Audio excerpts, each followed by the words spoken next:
Alright guys, super excited for one more of our curriculum, fundamentals curriculum. It's always a good reminder that anything that we work in the fundamentals class will be extremely helpful for intermediate and advanced, whatever level you at, right? The fundamentals, in the end of the day, a choke is a choke, an arm bar is an arm bar, and a kimura is a kimura. It doesn't matter what level you're at. So today we're going to be working here with Josh about the back. And the idea of the back is just like any other position in jiu-jitsu. The most important thing is make sure that I can control the back. So instead, a lot of times, we're spending a lot of time doing arm bars and chokes and whatever it is from that specific position. We need to take a better understanding how the position works and what are the key elements that I need to pay attention to first maintain the position to then start attacking from that position. Alrighty? So I want you guys to always keep in mind that the first thing that my opponent is going to try to do when I take his back is make sure that they put their back on the floor. That's the escape. You got to protect your neck. You're going to do X, Y, and Z. But in the end of the day, their goal is put their back on the ground. If they can put their back on the ground, I'm no longer in his back. So that's what we're going to be searching. We're going to always be looking at ways to not let my opponent put the back on the floor. So we're going to start straight from the back right here. I have Josh, like I said. And let's say that I have the seatbelt position where I have one arm over and one arm under his shoulder, right? So we turn here. So a few things that I want you guys to pay attention. If I have one hook in, okay, one hook in, it's very important, regardless of what kind of seatbelt I have. I'm going to do it even like that. Regardless where my head is, if I have one hook in, I must fall to the side of the hook. Because the hook is going to protect me and make it harder for Josh to put his back on the floor. Okay? It doesn't matter the position of the seat belt. It doesn't matter. A lot of times we worry about how am I going to choke, and we fall to the side where there is no hook, and Josh can easily slide his back and get back on the floor and escape from the back. So the focus is, if you have one hook in, regardless of the position of the seat belt, regardless the position, if you have a choke or not, whatever choke you have, always fall to the side of the hook. Okay? So rule number one, obviously try to keep your hooks in, never cross your feet. But if you have both hooks, then you can fall either side. If you have only one hook, always fall to the side of the hook. That's rule number one. Rule number two is here. If Josh's goal is put his back on the floor, it's very important that I never allowed any space between my chest and Josh's back. Because otherwise he's going to slide and put his back very fast. So when I lock the seat belt, I got to make sure that my chest is totally connected to his back. So rule number one, hooks in. If you have one hook, you fall to the side of the hook. If you have both hooks in, you can fall either side. Rule number two, make sure you connect your chest to his back. What you're doing is you connect more your body to your opponent's body. It makes it harder for them to fall. Once I connect it, the rule number three is very simple. I gotta make sure that my ear is connected to his ear. This way I start having access to his neck much easier. Even if I connect my chest to his back, but his head is above mine, he's gonna start putting his back on the floor and his line is hard for me to control him here.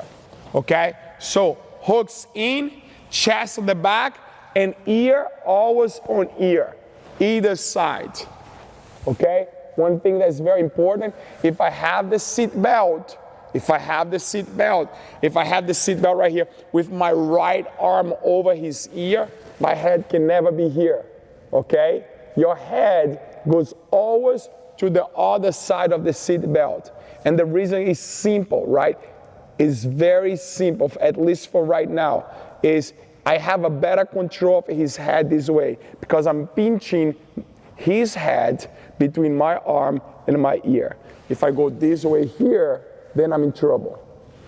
I can fall to my left. That's not a problem. Or I can fall to my right. As long as my arm and my ear is pinching his head. Okay? It doesn't really matter what side you fall. Okay? It's just a matter of make sure you control his head, control your chest on his back, and make sure you have one hook in. Okay? So, as a simple detail here, we're gonna start from this position. Obviously, we're talking about maintaining the position, seat belt.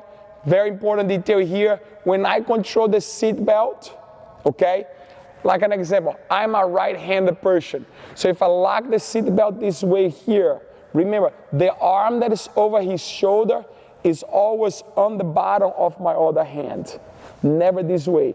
I'm a dominant hand. I'm a right-handed. My right hand is the dominant one. So if I'm here, naturally I'm gonna grab like this way.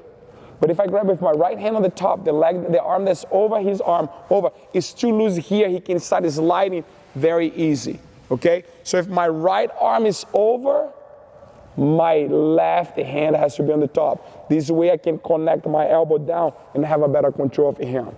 That's much better.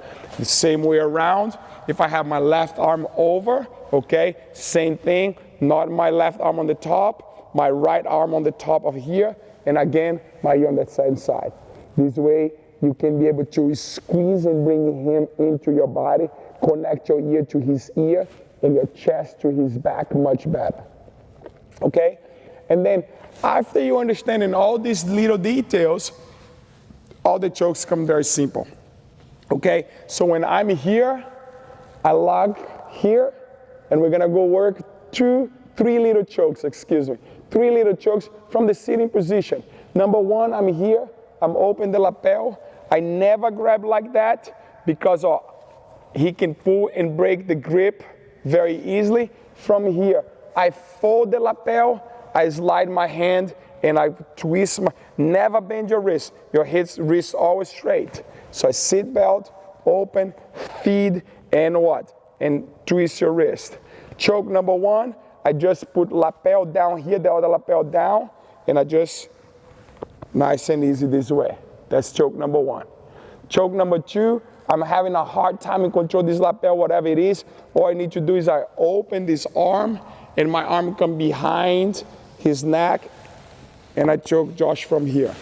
One of the things that's very important, this choke right here, that a lot of times we get it confused is, I'm gonna do a little loose here so I can explain as I do the choke. When I come with my arm over Josh's arm, it's under his arm, behind his neck, my arm doesn't come on the top of my arm because it can come up very easy, okay? My arm goes under his arm, behind his neck, but here's the key.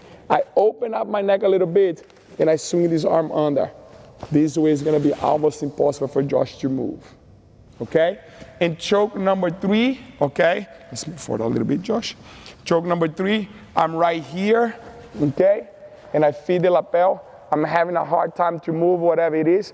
I'm gonna just naturally just step my foot on his hips, or from here, step on his hips, and pay attention here. Never pass your leg over to go to the Bonero until you put this foot on the outside of his leg. Okay? Because a lot of times what happens is when we transition here, Josh can clear this hook and start putting back on the floor. It's very easy. That's where people miss a lot of the transition for the Bonero choke. Okay? So I'm right here. Okay? I feed the lapel. I'm right here. First detail, don't pass your leg over. Remember, he's gonna slide to the side of the hook. So the farther I put this hook, I almost push my leg and I hook his hips here. Why? So when I fall to the side, makes it much harder for him to clear the hook. I pass the leg over, cross, and I can grab the knee or hugging the knee and just squeezing from here. Okay, so one more time, the third choke here. You can even, I like to wrap, okay, from here up, boom, boom, here, put across. I like to wrap straight from here up, boom, boom, cross. The same way when I cross my feet, I don't cross this way. The leg that's over his shoulder is always on the bottom, and I finish from here. For the beginners class, for the fundamentals class, I literally like to do that choke from the person is standing. Because if I, from this position here, from our sitting, because if we are sitting, instead have the back on the floor, okay? With the back on the floor, a lot of people is gonna have a hard time with the friction with the floor in your opponent's weight. So doing sitting is gonna be much easier and much more comfortable to finish all the chokes. And from there, then we can start talking about, you know, falling sideways. When the person starts getting a little bit more comfortable on doing from the chokes from the sitting, then you can start doing the same thing, leaning sideways and finishing the chokes from your back on the floor. Okay? So for the fundamentals class, do that with your opponent sitting, and then we can go from there. All right, guys. Again, just remember the details of controlling, and we go from there.